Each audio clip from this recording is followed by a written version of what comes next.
आइए खुदा के कलाम मुकद्दस में से हम देखते हैं। मेरे साथ निकालिए अमाल की किताब और उसका 2 बाब और उसकी 42 वर्स हम पढ़ेंगे। और ये रसूलों से तालीम पाने और रफाकत रखने में और रोटी तोड़ने और दुआ करने में मशगूल रहे।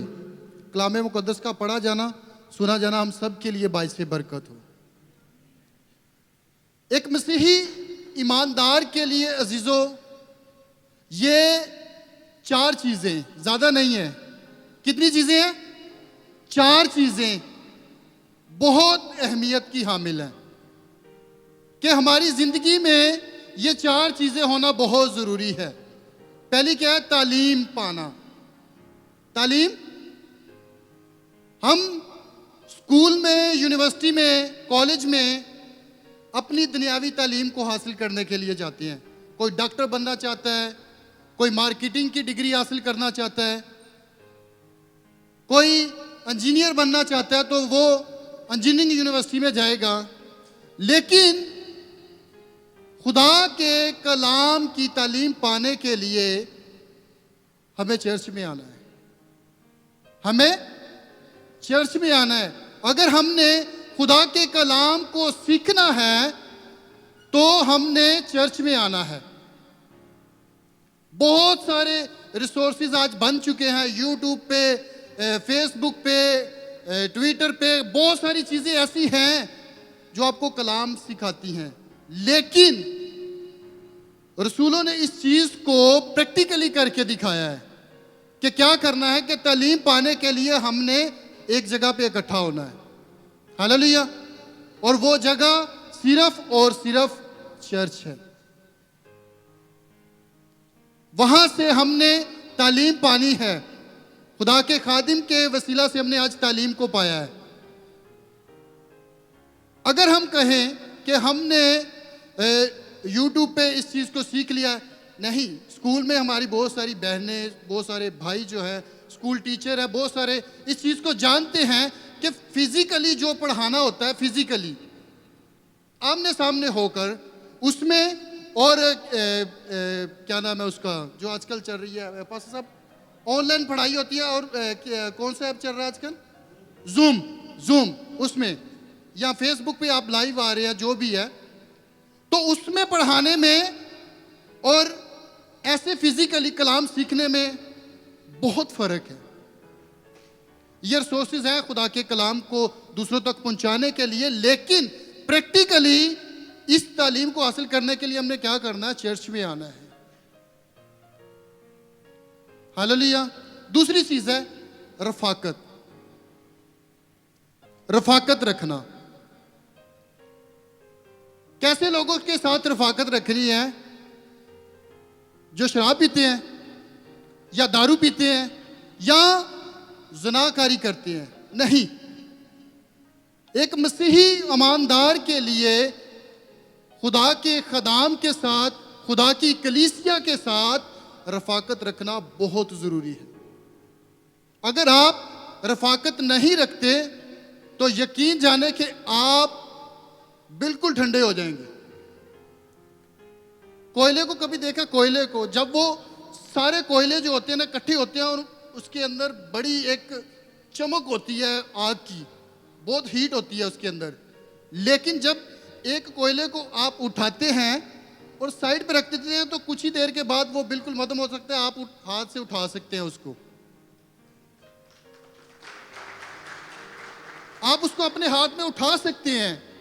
लेकिन जब आप खुदा के घर में तालीम पाने के लिए आते हैं, खुदा की हैकल में खुदा के लोगों के साथ, खुदा की कलीसिया के साथ आप रफाकत रखते हैं अजीजों, तो आप कभी भी ठंडे नहीं होते। आप हमेशा रूह में जो है वो सरगर्म रहते हैं। हालेलुया। और तीसरी चीज है रोटी तोड़ने। रोटी एक बड़ी खास चीज है। रोटी के साथ खुदा यीशु मसीह ने बहुत सारे रोटी के मौजज़ात भी किए। लेकिन आप कौन सी रोटी खाना चाहते हैं? रोटी तोड़ने में वो शरीक होते थे। और रसूलों के अंदर, कलीसिया के अंदर एक बड़ी ही खास चीज़ ये भी थी कि वो रोटी तोड़ते थे। होटलों की पार्टियां, नाइट पार्टियां, ये सारी चीज़ें नहीं थी। वो रूहानी तौर पर एक जगह पर इकट्ठे होते थे और यीशु मसीह के खून और बदन में शरीक होते थे। उस हमेशा की जिंदगी के लिए अपने आप को तैयार करने के लिए यीशु ने कहा, राह, हक और जिंदगी मैं हूं, जिंदगी की रोटी मैं हूं। कोई और दूसरा इंसान, कोई और दूसरा खुदा नहीं है। जिंदगी की रोटी मेरा और आपका खुदावंद यीशु अल मसीह है। तो हमने यीशु के साथ रिलेशनशिप में रहने के लिए क्या करना है कि कलीसिया के अंदर आना है, चर्च के अंदर आना है। क्या मुझे ये बताएं, क्या हम अशायर बानी की जो रस्म है, ये जो खुदावंद के खून और गोश्त में हमने शरीक होना होता है, क्या हम इसको घर पे कर सकते हैं? कोई ऐसी जगह बता दें कि जहां पे हम इसको कर सकते हो? नहीं। कलीसिया का मजमा, खुदा का घर, खुदा की हैकल वो वाहिद जगह होती है जहां पे हम इस चीज को करते हैं। और चौथी चीज है दुआ में मशगूल रहना। जब हम एक जगह पे पर्सनली जो हमारी होती है प्रेयर, हम तन्हाई में खुदा से बातें करते हैं, खुदा से सीखते हैं, लेकिन ये जो दुआ की बात की जा रही है, दुआ में मशगूल रहते थे, दुआ में मशगूल रहते थे। एक आदमी नहीं था, सब लोग जो थे मिलके दुआ में मशगूल रहते थे। जब पतरस जो है जेल खाना के अंदर है, तो कलीसिया क्या कर रही थी? दुआ कर रही थी। अमाल की किताब में इसका बड़ा ज़बरदस्त वाक़या है। तो कलीसिया क्या कर रही थी? दुआ कर रही थी। यानी कि वो एक मजमा के अंदर इकट्ठे थे और दुआ में वो क्या थे? मशगूल थे। तो जब हम चर्च के अंदर आते हैं, खुदा की हजूरी में आते हैं, तो क्या होता है कि हमारी जो दुआ जो तन्हाई वाली होती है वो बहुत पावरफुल हो जाती है। हालेलुया। तो क्या होता है कि हमारी जिंदगी के अंदर जो प्रॉब्लम्स चल रही होती हैं, जो जॉब की प्रॉब्लम होती है, बीमारी की सूरत में होती है, किसी भी किस्म की कोई प्रॉब्लम होती है, तो जब हम चर्च के अंदर खुदा की हजूरी में आते हैं, तो क्या होता है कि मिलकर हम जब दुआ करते हैं तो वो हमारी प्रॉब्लम सारी की सारी यीशु के नाम से जाती रहती है। एक मसीही ईमानदार होने के लिए अजीजो ये चार चीज़ें एक मसीही के अंदर होनी ज़रूरी है और इसको खुदा के रसूलों ने बाकायदा तौर पर सिखाया है, बाकायदा तौर पर इसकी तालीम दी है कि ये चार चीज़ें हमारी ज़िंदगी के अंदर होनी बहुत ज़रूरी है। और जब ये चार चीज़ें हमारी ज़िंदगी के अंदर होंगी, तब हम क्या करेंगे? इब्लीस का मुकाबला करेंगे। तब हम यीशु के बदन को और उसके खून को और उसकी कुर्बानी को हमेशा याद रखेंगे। हमारे ज़हन नशीन होगा कि मेरे खुदावंद यीशु ने, हमारे खुदावंद यीशु ने मेरे लिए, आपके लिए, हम सब के लिए क्या की? अपनी जान का फिदिया दिया, अपने बदन को पेश किया, अपने खून को पेश किया, ताकि उसके खून के वसीला से क्या करें? हम सब नजात पाएं, हमेशा की ज़िंदगी पाएं। उसके खून के वसीला से हम बीमारियों से छुटकारा पाएं। हालेलुया। तो आज से हम चाहते हैं कि खुदा की कलाम की ये चार चीज़ें हमारी ज़िंदगी में हों। कुछ भी हो जाए, मेरी बड़ी ख्वाहिश होती है पास्टर जी, कलीसिया से मैं वाज़ेह तौर पर कहना चाहता हूँ कि जब मैं पाकिस्तान में जाता हूँ तो मैं अपने वहाँ के मकामी पासबान को वाज़ेह तौर पर कहता हूँ, पास्टर जी शायर बानी कर ले। मेरा दिल कर रहा है कि मैं दूसरे कंट्री में जा रहा हूँ, तो मैं आप लोगों के साथ शायर बानी करना चाहता हूँ। तो यहाँ पे भी मेरी मोस्टली होती है, रिक्वेस्ट होती है पास्टर जी को, पास्टर साहब घर जाना है, तो वक़्त का पता नहीं है, एक सांस का, एक लम्हे का पता नहीं है। आप इस रफ़ाकत को और इस खुदा के कलाम को किसी भी वक्त आपकी मसीह में आप सो सकते हैं, लेकिन ये ज़रूरी है कि हम इन चार चीज़ों को अपनी ज़िंदगी में लें।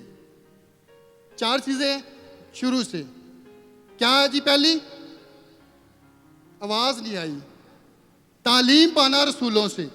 दूसरी चीज़, रफ़ाकत रखना। तीसरी चीज़, रोटी तोड़ना। चौथी चीज़, दुआ में मशगूल रहना, ये 4 चीज़ें एक मसीही ईमानदार के लिए बहुत ज़रूरी है। खुदावंद इन चारों चीज़ों के ऊपर हमें अमल करने की तौफीक दे और हमको हमेशा मसीह की उस कुर्बानी को याद रखने की तौफीक दे। खुदावंद आप सबको बरकत दे। अपनी आंखों को बंद करेंगे और दुआ करेंगे और अपने आप को तैयार करेंगे। खुदा की मेज़ हमारे दरमियान मौजूद है। मैं चाहता हूँ कि पास्टर एवेंजलिस्ट सैमसन भाई आ जाएं, मेरी थोड़ी सी मदद कर दें। खुदा की मेज़ हमारे दरमियान मौजूद है। अजीज़ों, आइए अपने आप को उसके लिए तैयार करते हैं। आंखें बंद करें, दुआ करें। अपने आप को जो घुटनों के बल हो सकता है वो घुटनों के बल हो सके। अपनी आंखों को बंद करें संजीदगी के साथ। अब वो लम्हा है कि जब हम यीशु की कुर्बानी को, यीशु के जी उठने को, उसके पाक